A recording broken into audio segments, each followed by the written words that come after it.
Let's bring in on the phone a man who is the architect of the lone championship for the Cleveland Cavaliers, the general manager there, now our colleague here at NBA TV. It is David Griffin. Griff, let's get your impressions here on the Knicks, who have been telling us for months on end here that they are going to develop a plan, stick to it, but now apparently that includes trading away a 23-year-old who is an all-star and has as much promise as any player in the league. Well, I suppose if you can get asset value for somebody that you knew didn't want to be there anyway, I would agree with Sekou to some degree. I think they're staying in front of what could have been an even messier situation on one hand.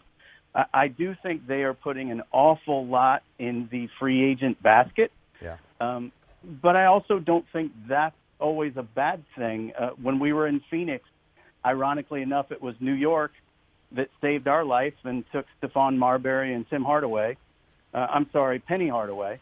And getting out of that money enabled us to have max free agent money to go get Steve Nash, and we won 62 games the next year. So sometimes you can really benefit from taking that gamble. I think what I'm really struck by, though, among many things, the first-round pick you're getting from Dallas in all likelihood can't happen until 2021, and unless it's unprotected, that's not much of a pick asset. And if you would not have signed Tim Hardaway Jr. to the contract you did in the first place, you probably could have recouped more actual asset value out of Porzingis rather than having to attach him to a bad contract. So I think in that sense, to some degree, they're getting out of something that was a free agent signing, and you have control over those things. So it's good and bad, I think, in some ways. Right. So, Griff, based on what you're saying here, is it fair to view this trade as one that's incomplete until we see what the Knicks accomplish this summer? Oh, for sure. Yeah, absolutely. And frankly, even if they strike out in free agency, it's incomplete until you see what they do with that much cap space. Maybe it helps them facilitate other trades. Maybe it helps them get players that they feel better about having under contract long term. There's so many things you get with this level of optionality that I understand the thought process. It's just a really big risk to take. And very often what ends up happening is you set yourself up to be a stalking horse for other teams that might have a better chance to win, and you potentially get used in situations when you have cap space. So you've got to be really comfortable that you've got somebody really intrigued by coming to you, and how they could have that level of comfort right now without direct knowledge is hard to know. So again, I actually benefited from this personally. Brian Colangelo was our general manager when we made the trade with New York, and it did set up our ability to go get Steve Nash. So there's value in room, that's for sure. Griff, I just want to clarify something you said. When we heard the reports this afternoon that Porzingis had a meeting with Knicks management and expressed his concerns about the state of the organization and for a player not to be there. I understand when you're dealing with a veteran player who's facing unrestricted free agency, you want to get something for him before he ultimately decides to bolt.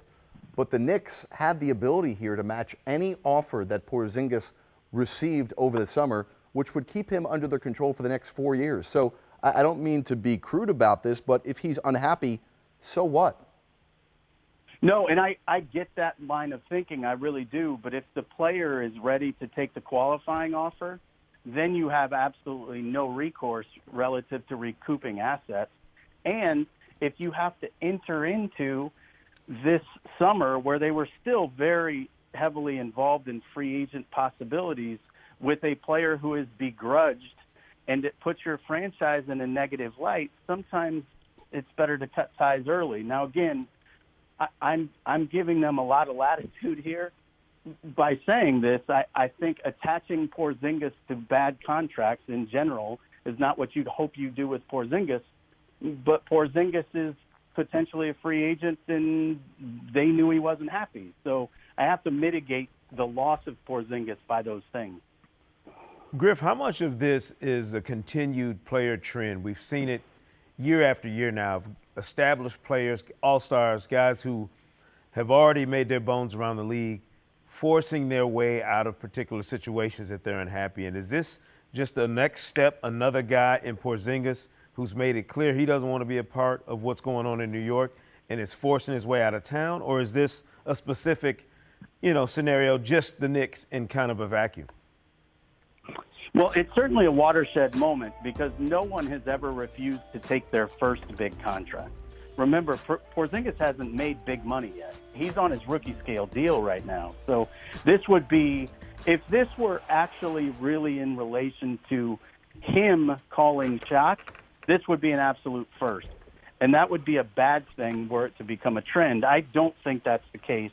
And I do think this is something of a one-off because the Knicks are a big market team who very clearly believes they're going to be able to hunt big game this offseason. And again, they know a lot more than we know about that. And if you ride with that principle, then maybe they land the plane.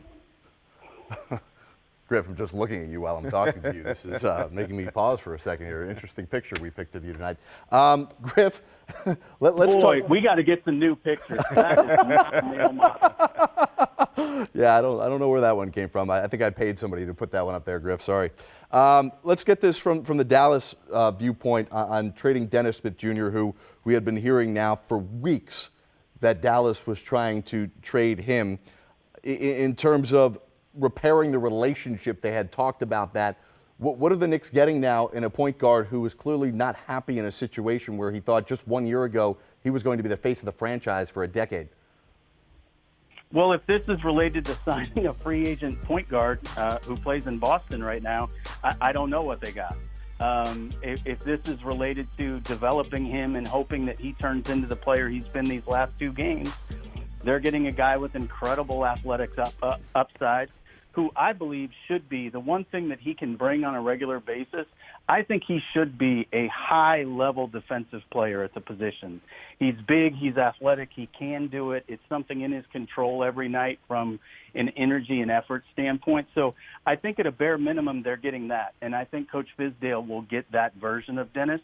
I think he will get a guy who is committed to that side of the ball because all of these things that transpired with Dallas, I think were eye-opening for Dennis as well. And I think we've seen that he's played with a little bit of both a chip on his shoulder, but better self-awareness. So if you're the Knicks, this is a good time to get a player like Dennis. David Griffin, appreciate it. I'm sure we'll be hearing a lot from you over the next several days as we lead up to our trade deadline coverage all day next Thursday, February 7th. Griff, thanks for joining us.